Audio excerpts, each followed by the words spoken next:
Ladies and gentlemen, boys and girls, welcome back to Hollywood After Dark. It is Wednesday, July 2nd, 2022. Today we're going to be talking about South Park, mad as hell, and they are just going to bitch about it on the internet. Stuff going on with the CBS merger and a whole bunch of stuff there. The Odyssey trailer leaks online. Universal freaks out over, I don't know, I saw the trailer last night. It was whatever, we'll talk about it. And of course, Superman ticket sales potentially declining. Oh boy, Trouble in Paradise at DC Studios. It's Hollywood After Dark. Let's, fucking go.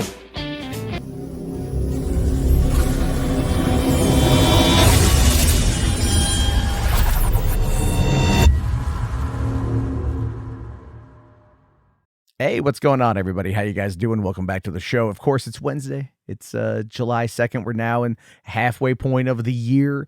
The summer movie season is in full swing. I mean, well, like the last month of it really is in full swing.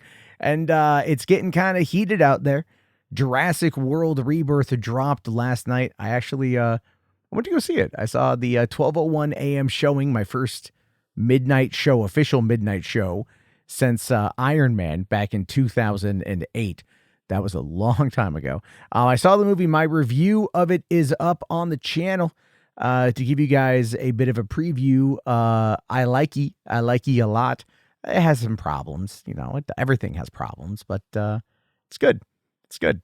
It's really good. I really enjoy it, and I want to know you guys' thoughts, your guys' opinions on it. Obviously, this is some stuff that we really want to see do well. And look, I want to see every movie do well. Okay, I really do. I'm going to be answering a question at the end of the show. The final story. I'm burying the lead as I usually do, but we're going to be talking about Superman, and I'm going to answer the question of whether or not I like the character, because that gets brought up a lot with people. And yeah, it's kind of weird. I thought I've already explained that, but I guess I have to do it again because I don't know. It's part of, I guess it's part of the whole thing of like doing the punditry stuff, right? Where it's like, there's a performance part of it that I'm trying to like scale back. It's difficult to do sometimes, to be honest with you. And then of course there's like the real thoughts and feelings, and it's difficult in many ways to like not kind of like fall back into that, so I'm trying. All right. But I still want it to be somewhat entertaining and give you guys a reason to listen, so I guess bad takes are also going to be part of that too. Or I should say my takes that you may not like, because the takes that I have, I personally feel are bathed in my experience and my knowledge and my know-how, and it's a thing. It's a thing. So anyway, yeah, it's going to be fun. Don't worry about it, guys. We're going to have a good time. There is the ability to leave an anonymous comment if you want me to answer that. We got a couple of those that came on in. I think there's one new one for today. But I also, haven't really promoted it because I've been busy. I was up real late with the Jurassic World thing. But anyway, I don't want to waste your guys' time. Why are we here? We're here to talk about movies. So let's talk about kind of the big elephant in the room. Okay, there's a really big elephant in the room this week, and that is Christopher Nolan has put out the very first teaser trailer for The Odyssey, which is coming in a year. It's coming from Universal. It was shot entirely in IMAX cameras. So you're going to get this massive 70 millimeter experience in the 8 theaters in the United States where they have that. I know after the success of Sinners, like IMAX has been like, yeah, no, we're going to totally try to like expand it into more auditoriums. And it just, this is going to tie into another story I'm going to talk about too, with the AMC and the ads and everything else.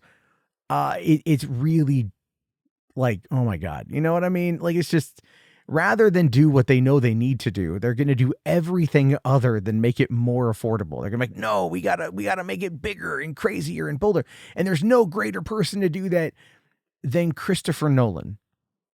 So let's talk about this leaked trailer, because I actually avoided watching it until I saw Jurassic World Rebirth, because that was like the attached trailer and stuff. Surprising, no Superman.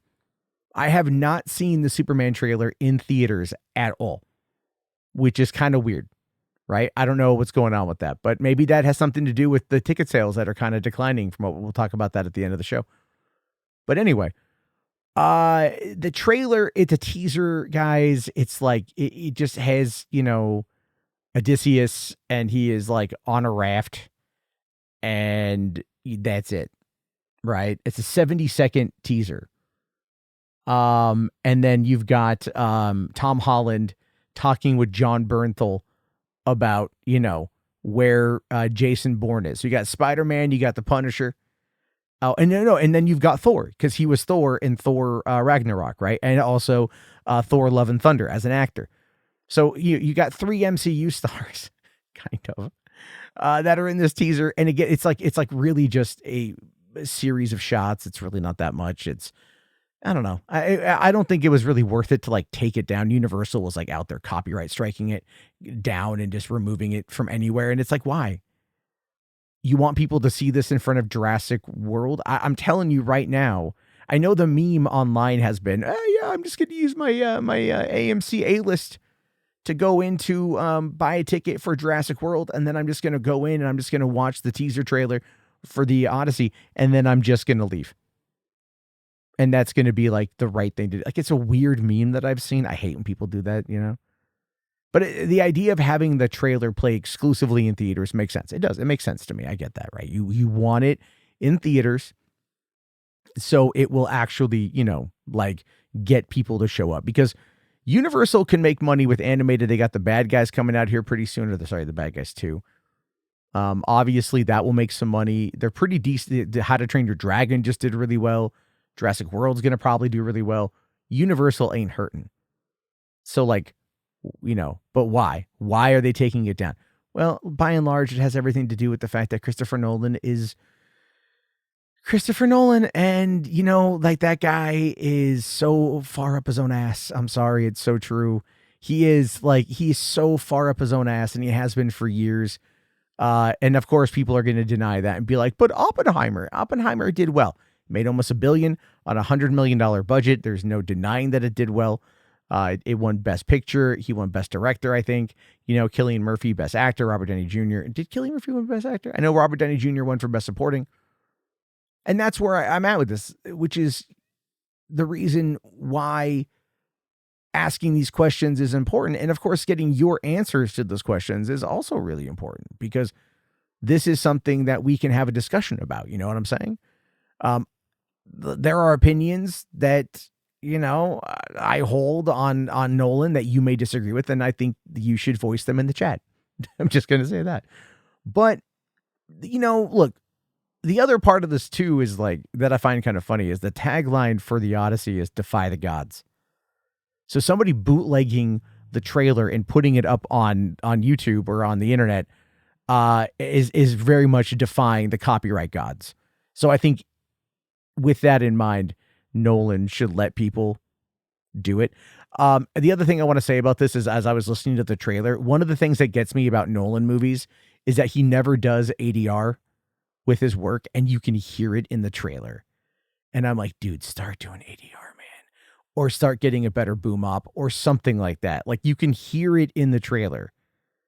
And I'm like, we're going to be in for another, because what you've got is you've got a bunch of dudes that are going to be speaking with a lot of accents, and they're going to be speaking very quickly, and they're going to be very passionately talking, and you're going to get a whole bunch of Bane, I think is what you're going to get, because they don't want to do the ADR work. And like, you got to do the ADR work.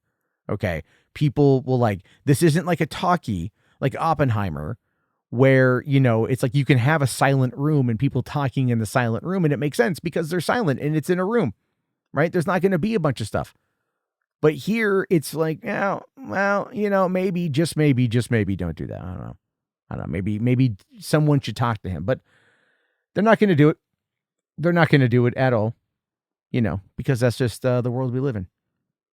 Speaking of things that companies should do or people should do that they're not going to do because they don't want to, learn and listen, let's kind of piggyback on that last one and talk a bit here about, AMC doing AMC things by increasing the runtime of movie shows because they want to add in more adverts.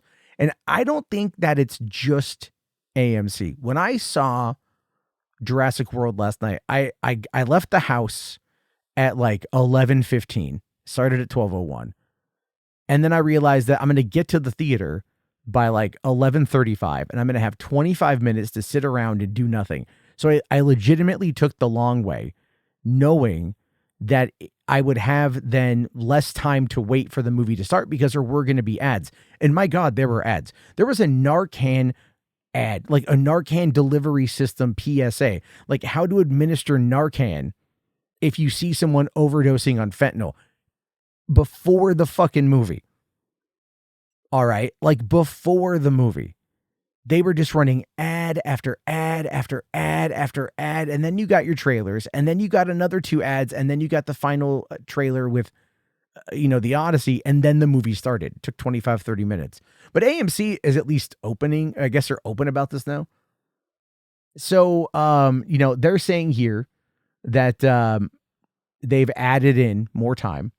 They've added in a platinum spot for advertisers to pay them more money so they can, pay their bills. I guess that's good, right? You want to pay your employees. But why is this happening? It's not just that AMC is, greedy, I guess, but they have a reason, according to this here. It says that they posted their worst Q1 earnings since 1996, excluding the pandemic. So they've removed all that. But they're basically saying that AMC is kind of on the ropes and that this platinum spot for advertising is a lifeline. Like they are in trouble. Meaning that, and they said that they were getting that the AMC A-list took years to become profitable, but it became profitable. Well, I mean, if they're in a situation where they're going to start screwing over people for time, the only resource you can never get back. Don't you think that, they would, if it was profitable, it'd work? This is definitely an issue.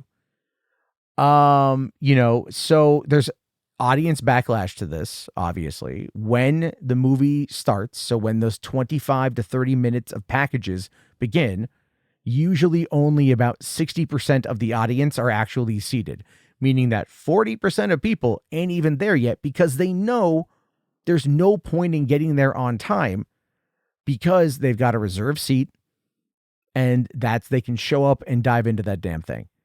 It ain't like the old days where you had to get there early to get the seat that you want and you suffered through because, God damn it, this is what you were going to do. If you didn't do it, you're going to be screwed. It ain't like that anymore. And we don't live in that time. And the only way to make these ad packages work in that regard would be to get rid of the reserved seating. And I don't think that's going to happen. We're used to that now. If you get rid of it, it's a problem. It's a real big problem. So, but I guess you could say one of the things that AMC is doing, I guess on like a transparent side, is that they're like announcing this now, right? They're going like, yeah, it's going to take about 25, 30 minutes. If I had to equate that to like when a YouTuber does a sponsor and then they have like you can just like find the chapter mark to skip to the next chapter. It's kind of the same thing.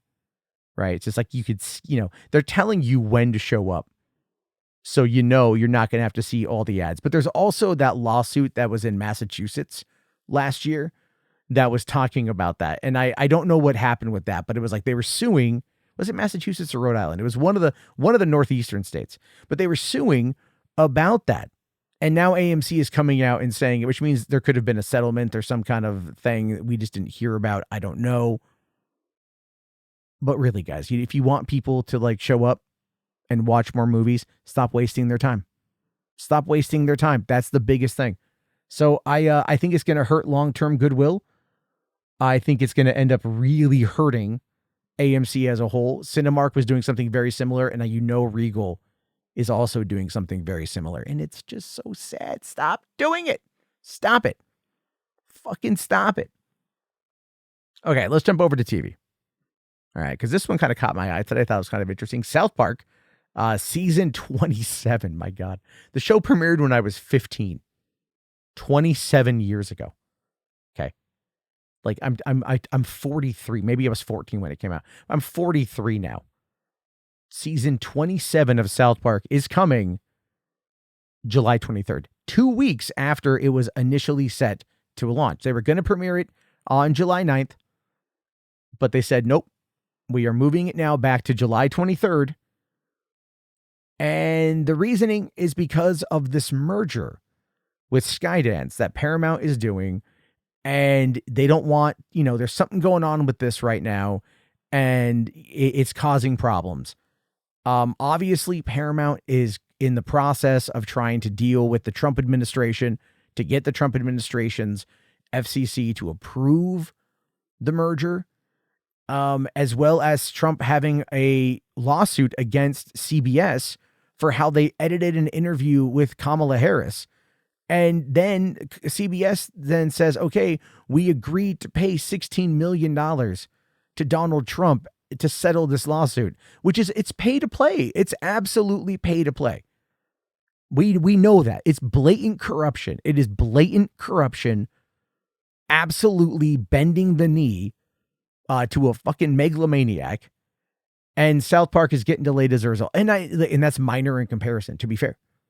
To the grander scheme of all of the fuckery that's happening, this is minor.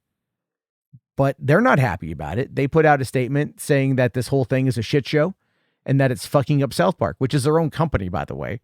And they just have that agreement with, Paramount, Comedy Central, CBS, to put their content up there. Now, it also happens right on the same day or right after the $500 million streaming deal with HBO Max has lapsed.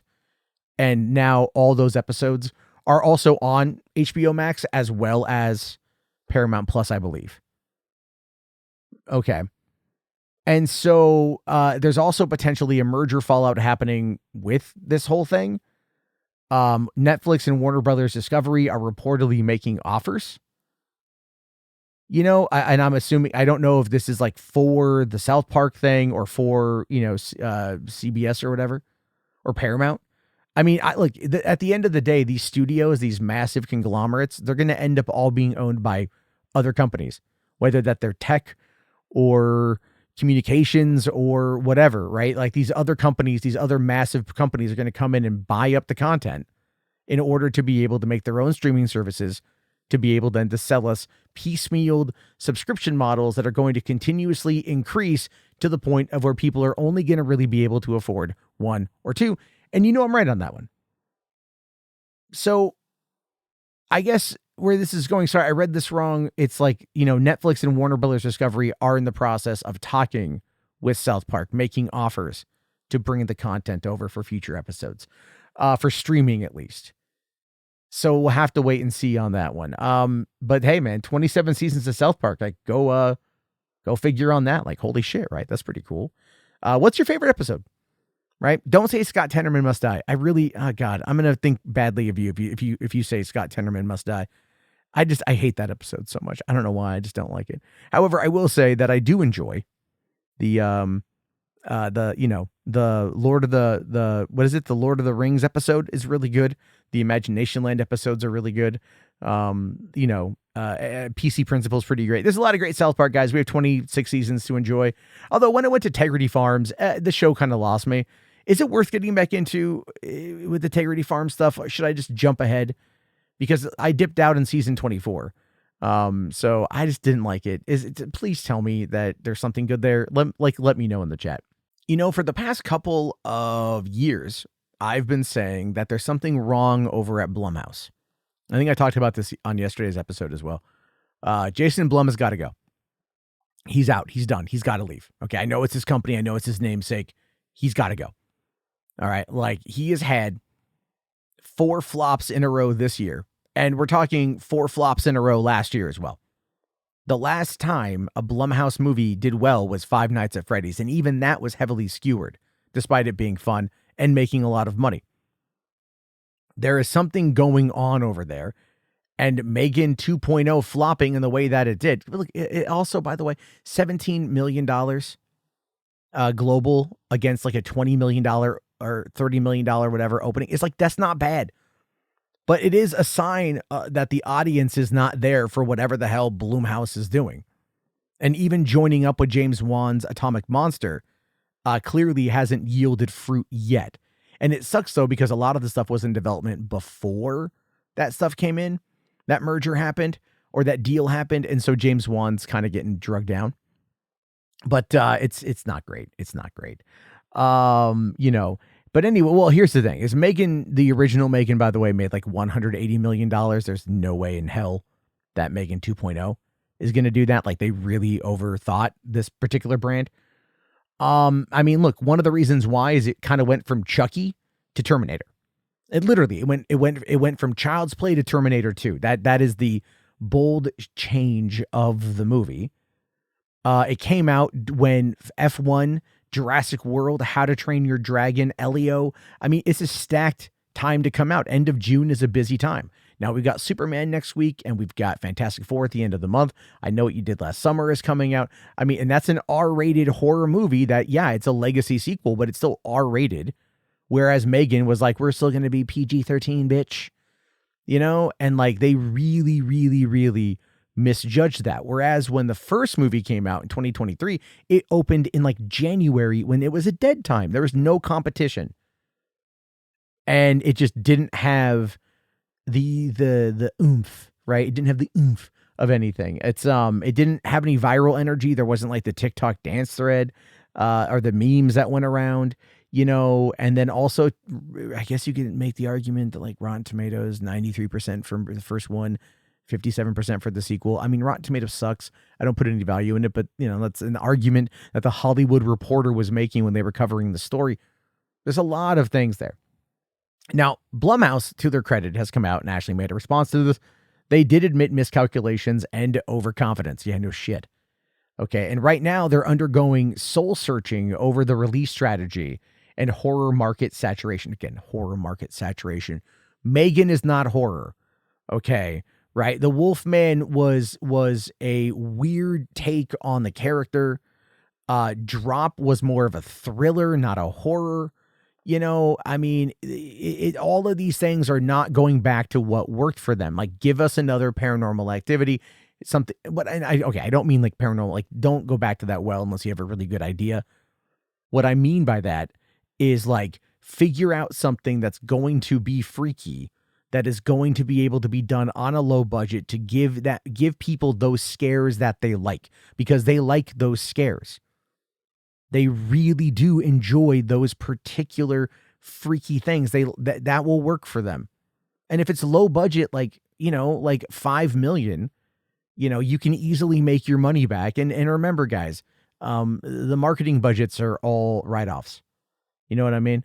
There's also the Soulmate franchise spinoff that was filmed, is apparently testing well, but may be delayed until some other time, because if Megan 2.0 doesn't, here's the thing, if Megan 2.0 does well on digital, which I think it will, they'll probably just release Soulmate on digital as well and try to make the money up that way. You know, and right now, Blumhouse is going like, look, man, Black Phone 2, which again switches up the genre, right? Like Black Phone 2 swishes, it like legitimately it goes into an entirely different genre. That's more like, you know, Nightmare on Elm Street. Have we noticed a pattern here? Okay, like Megan went from like Child's Play to Terminator, and the Black Phone 2 is going from, you know, like creepy home stuff, you know, small spiritual stuff, serial killer in a small town, to Nightmare on Elm Street. It's completely jumping genres. And that maybe not is the best idea. However, Five Nights at Freddy's 2 will probably dominate, to be fair. And then if those movies do well, then there will be confidence in Blumhouse again, and Jason will be able to go, see, guys, we just had a couple flops, that's all. They really need to reevaluate what they want to do with all that. They need to start reaching out to like different, you know, start doing short story people, you know, short horror. Find authors pushing short horror, and then go from there, and like find something from there that will be able to get eyeballs on the subject. You know what I'm saying? Like, that could be the way to do it. But they're not doing that yet. That's why you should talk to me. Okay, listen, I'm the most honest person in movie commentary, punditry. All right. Yeah, hyperbolic. Okay. No, but I mean that like in legit, like, I don't have an ill will towards the company. I wanted to make money. I wanted to do well. It's clearly not. So anyway, moving on from there, there's a bit of a shakeup today over there at The Last of Us. After season 2 came and went, and I haven't seen it yet. I was apprehensive. I'll be honest with you guys. I don't want to see Joel die. I don't want to see Joel die. That's one of the reasons why I never even finished the video game, the part 2.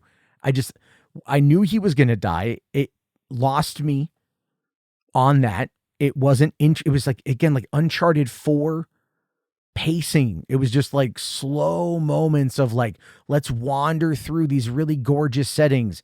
No, I want to fight and kill shit, right? If I'm in a zombie game, or in this case, an infected game, I want to fight and kill shit. I want to scavenge for supplies. I want to craft what I need, and I want to hunt and kill shit. Like, that's what that's the gameplay loop. All right. And Druckmann, for his credit of being a very gifted and talented writer and world builder, it seems to forget about the gameplay loop, right? And we got that with Uncharted 4, and even The Last of Us Part 2. But The Last of Us Part 2, again, the Joel thing, I understand violence begets violence. It's about ending the cycle of violence. I understand all of that stuff. But I had trouble with going into season 2 of The Last of Us. You know what I'll probably do? I'll buy the 4K set of it, and then I'll watch them both back to back. So I got the 4K of season 1 and everything. Now, what we learned today is that Druckmann is stepping back from writing and directing anything on The Last of Us season 3. He is still going to be a co-creator, still going to be an executive producer, but he has left his time over there at the HBO production because he needs to go back over to Naughty Dog and, well, I mean, really kind of, he's studio head, and he is the co-director or co-creative director on Intergalactic: The Heretic Prophet. That game that got like heavily lambasted because of the trailer. What was Toddy Gabriel, was that her name? I forget. The girl in that one looked fine, looked fun, but this guy is a game developer, and he was dabbling with Hollywood. And I think there's a lot of overlap there, but I think this is the biggest problem with him is he's like, hey, go back to the game. But there are people out there would probably rather have him go into doing the movie stuff and the TV stuff rather than going back into the game world. But right now with Microsoft laying off 9,000 people across a multitude of divisions, closing video game studios today, all in preparation for a damn recession. Make no mistake, that's what's happening. Sony's going to be doing kind of the same level of restructuring. So they're bringing Druckmann back because otherwise they're probably going to fire him. And it's a high possibility that his game that he has spent all this time working on, all this money, all this resources, could be canceled because they've already canceled The Last of Us, multiplayer game, those bastards. And the show, did okay. All right. Season 2 did okay, but nowhere near as good as season 1. Season 1, had 8.2 million people watching the finale. Season 2 finale, only 3.7 million. The season 2 premiere had 5.3 million live viewers, which was 13% higher than the season 1 finale. So if that's showing you that the season 2 premiere had 13% higher than the season 1, that's how good season 1 was. And then by the end of season 2, it dropped dramatically. But it did actually, apparently, according to these numbers, it did get more views per episode overall compared to season 1. So it is how you want to look at that. But it's continued to be successful. So obviously we're going to get seasons 3 and I think season 4, and that's probably going to wrap up the show. And that's perfectly fine. That's perfectly fine. I think that's going to be okay. And you know what? I feel that, like, I don't hate Neil Druckmann. I like him as a writer, actually. I think he's really good at world building, and he's getting better at all this stuff. But like with a lot of these creatives, I feel like their head's up their own ass. And with Druckmann, his head is very much up his own ass. It comes with being involved in the gaming industry. A lot of those people just end up having their heads up their own ass. I mean, people in every industry, I think, have their head up their own butt sometimes, to be honest with you, but including myself. I'm not gonna sit there and act like I'm perfect. I'm not. I fuck up all the time. But yeah, we'll see what happens with that. I'm hoping that it's gonna be okay. Okay, so let's get into the last story of the day, and that is a question: do I hate Superman? I get asked this question a lot, especially after last night. So there was a 57-second clip released of the movie. We've seen a lot of it in the trailer where he's fighting the kaiju. And it's Superman, and he saves a dog from being crushed. The dog refuses to move. he uses his power breath or freezing breath, whatever you want to call it, to gently nudge the dog out of the way until the dog, hits his back on a tree, but is apparently all right. And then Superman gets crushed by the kaiju and then gophers his way underneath the pavement to come out on the other side and then fly up and then punch the kaiju. That was it. Guys, it's bad. I can't even begin to tell you how bad that scene was. It was not good. The CG was wonky. The acting is stiff. Just like there's some editing issues I've seen. It's like, this is, I don't even know. I wish I knew. I wish I had an answer for like, what about this is not exciting me. If it's exciting you, I'm happy for you. I really am. But like right now, with all the clips we've seen bad dialogue, bad acting, bad CGI, and bad editing. And it's like been a pretty consistent thing, and I can't show these clips because Warner Brothers is striking anything down, and I feel like when we talk about this movie, and I've been accused of, you just hate Superman. I'm like, no, I'm not a big Superman fan. Man of Steel made me a Superman fan of that iteration of the character because I enjoyed the deconstruction and I enjoyed the introspection and I enjoyed the questioning, right? Of like, of what Clark was going through, especially going all the way through to Justice League. I really enjoyed those movies. I'm not against seeing a different iteration of the character overall, but I need something to make it work for me. And I'm not seeing it, right? All I keep hearing is, Superman 78, right? Silver Age Superman, which, I mean, no, thank you. I don't want that. We've already seen it. And so having the Boy Scout hopeful Superman doesn't work for me. It doesn't move the needle for me.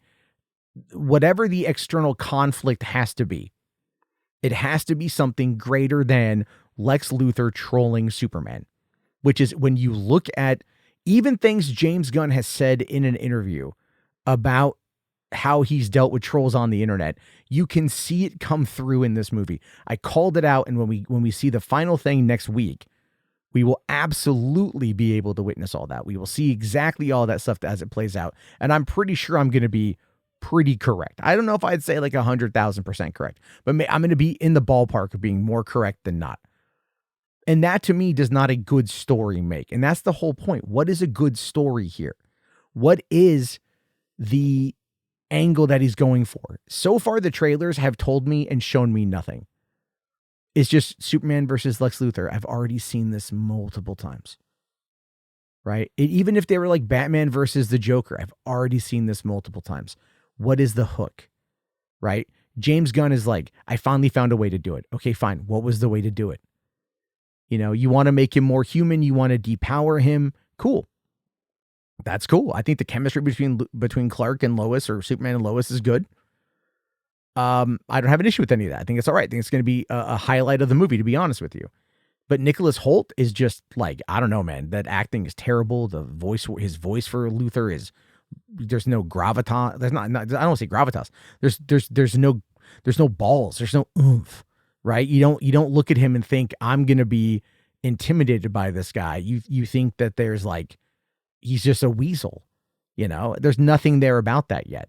And we keep seeing the trailers keep showing us the same scenes over and over and over and over and over and over and over again.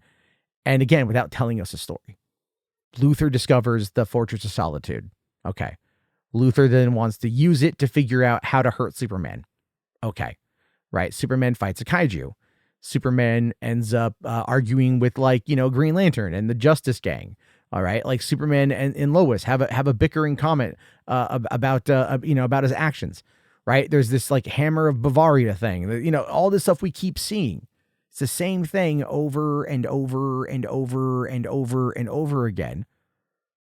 And I think it's starting to have its impact. So according to Jeff Snyder, and again, a grain of salt, this shit. All right. But the reason why I'm bringing it up is because of the marketing.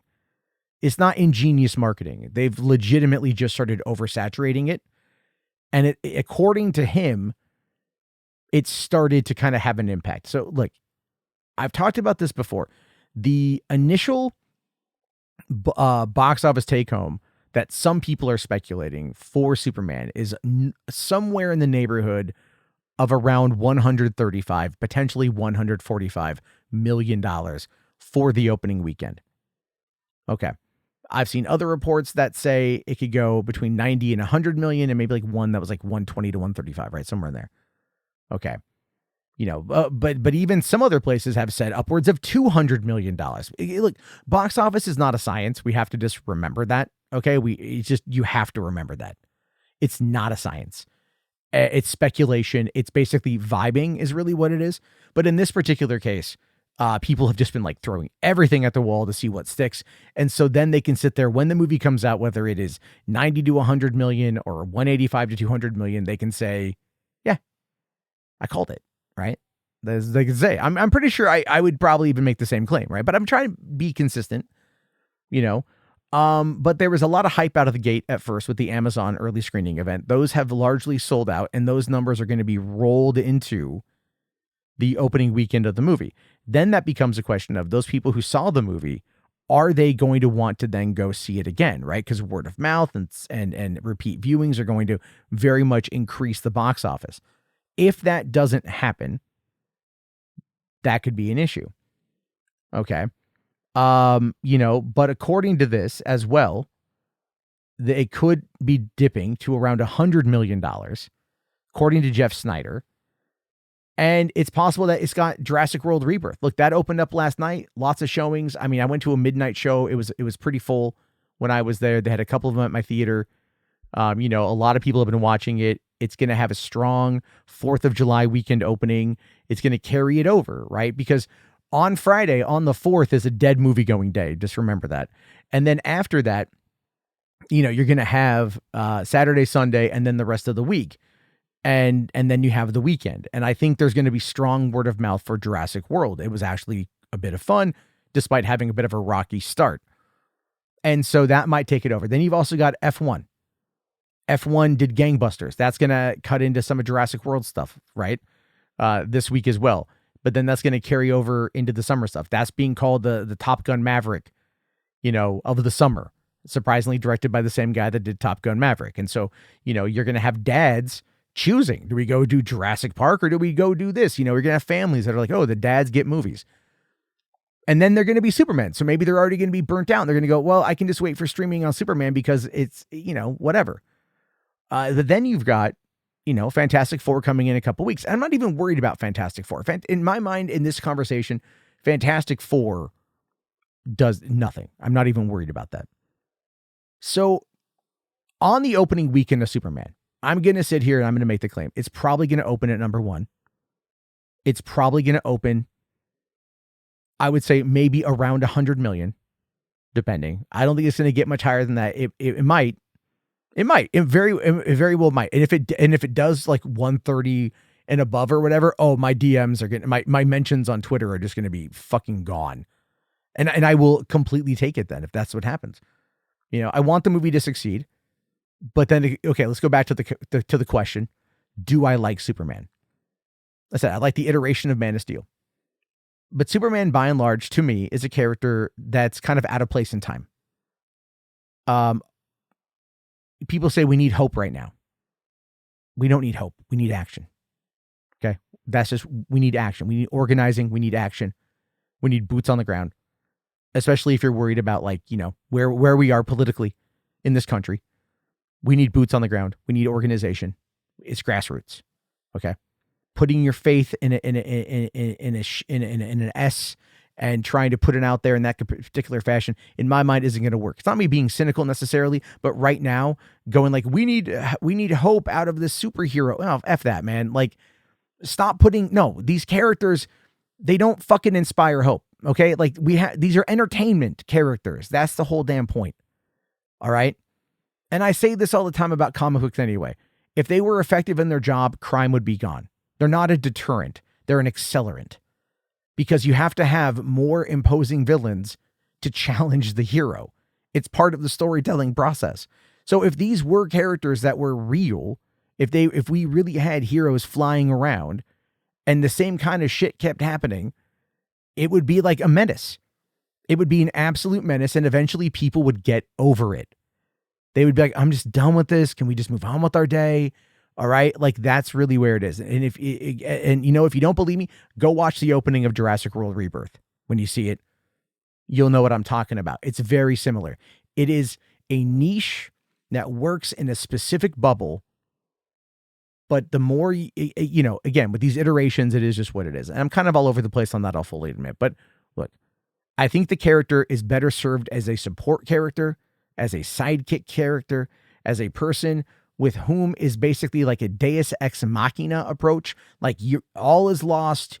Bottom of the ninth, you got one hit left. You're almost gone. And here comes Superman with the pinch hit in order to be able to save the day. You save him for those kind of moments where that kind of power level is needed. Yeah, it's cliche. It's very cliche, but it serves a purpose. Otherwise, you just have like the most powerful being in the universe flying around and saving cats from trees and stopping gigantic kaijus that come from pocket dimensions because, he still won't just take Lex Luthor out back and beat him with a shiv. You know what I'm saying? It's like all of that stuff. It's so ridiculous because all these guys do is like this, oh, I'm not going to hurt anybody, but you're going to end up letting a lot of people get hurt in the process because you're not going to go and stop the problem. And that's one of the reasons why these heroes work only in a vacuum. Right? The more ground level they are, the more longevity they have. When you start scaling it out, that it doesn't necessarily always go into like further out into the universe, you start running into these problems. And that is Superman. He's just one of those problems. So again, everything I've seen in the movie is not wowing me. It's not blowing my skirt up, nothing like that. We'll see what happens on Tuesday when I see the movie. I've got my tickets. I'm going to go see it, right? And then if it's good, I'll tell you guys. If I'm wrong, I'll tell you guys. Again, this is me being honest, which some people out there have trouble believing.